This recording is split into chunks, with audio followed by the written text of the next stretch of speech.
Oh! What's up, guys? Welcome to another episode. Today we'll be replacing the automatic transmission fluid on this Nissan Maxima, and I'm doing this as a maintenance item, really. Everything is in good shape in regards to this transmission. For those of you that may have hard shifting, check out Lucas. Lucas makes a nice automatic transmission product that it doesn't eliminate hard shifting, but it makes the shifting a lot better. So if you do have some hard shifting on your vehicle, go ahead and pick up a quart of the Lucas. I believe they call it a stabilizer or a reconditioner, but do yourself a favor and get it. I've used it in the past on other vehicles, and it does make a difference. But that being said, when you replace the transmission fluid, it's on this car, it's very similar to changing engine oil. You have a drain plug, remove all of the fluid, and just add fluid back in the car. So let's go ahead and let's get to it. Now, before you do this job, make sure you warm up your car for a good 5 minutes because you want to warm up all of the fluid in the transmission. And just be careful, because when you drain the fluid, it will be quite warm. So just be careful. Now, this is located toward the front of the car on the driver's side. If you've done oil changes on your Maxima before, that right here, that is your oil pan. Which is on the front passenger side. This is on the front driver's side. It's directly across from it. And right here, let me zoom in here for you. Right there, that is your 19mm drain plug.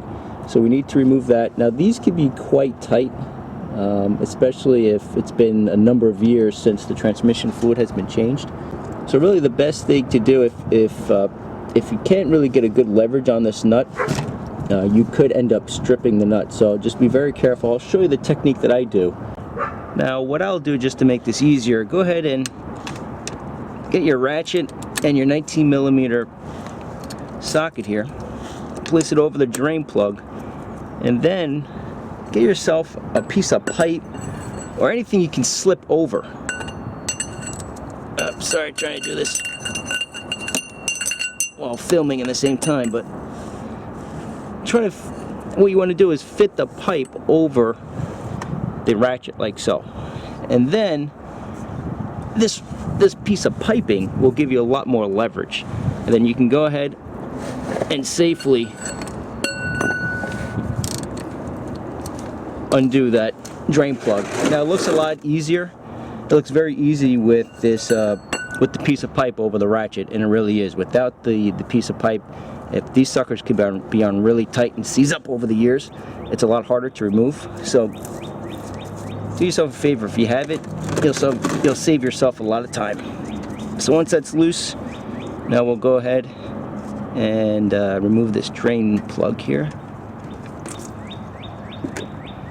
And one thing to note, when you remove the drain plug, make sure this copper washer comes out with it. And while that drains, what I'll do is I'll go ahead and clean this up with a paper towel.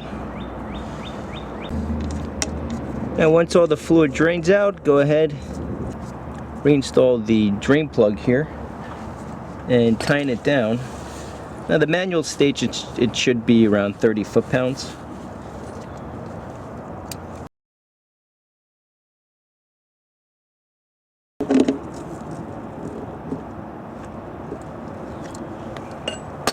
And then clean up any leftover residue. Make sure it's nice and clean, nice and dry. And that's it. Now, before you go out and buy your transmission fluid, first verify what kind of transmission fluid you actually need. Now, by looking at the factory repair manual, I know that I need Nissan Matic D fluid. And if I take a look on the back here, right here, Nissan Infiniti Matic D. So this works. We're in good shape. So now we need to see how much fluid we need, and really the easiest way to do that is to measure how much just came out of the transmission pan, and then we'll put back the exact same volume into the transmission. Now let's go ahead and see how much fluid drained out of the vehicle, and in this case I'll be using a 1 gallon empty container.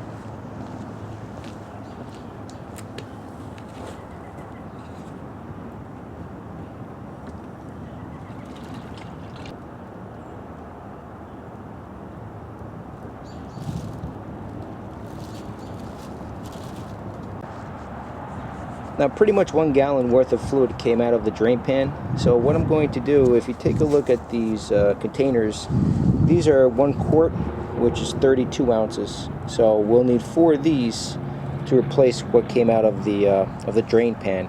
Once we do that, we'll go ahead and start the car, let it idle for 5 minutes, and then we'll check the fluid.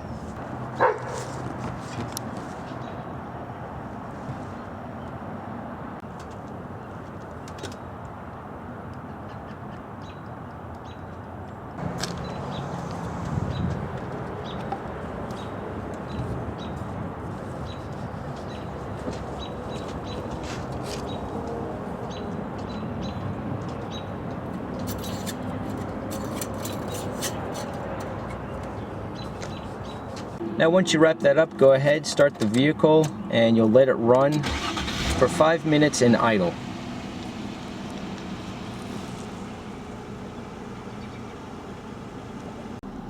So we're at 5 minutes, and the next thing we need to do is go through each gear selector. So put your foot on, and again the car is still idling, so go ahead and put your foot on the brake and go into reverse, neutral, drive, 2, and the first low gear, and then go back up, 2, drive, neutral, reverse, park. Make sure your handbrake is on here, and then let's go ahead and check the level at the dipstick.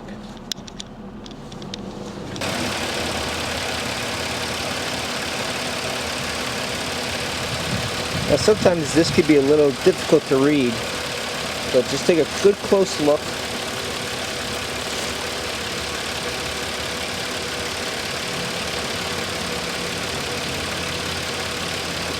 It's right about here. Now sometimes you have to look sort of hard because the fluid is so clean, but right here is where the fluid is right now. So I'll add a little bit more fluid.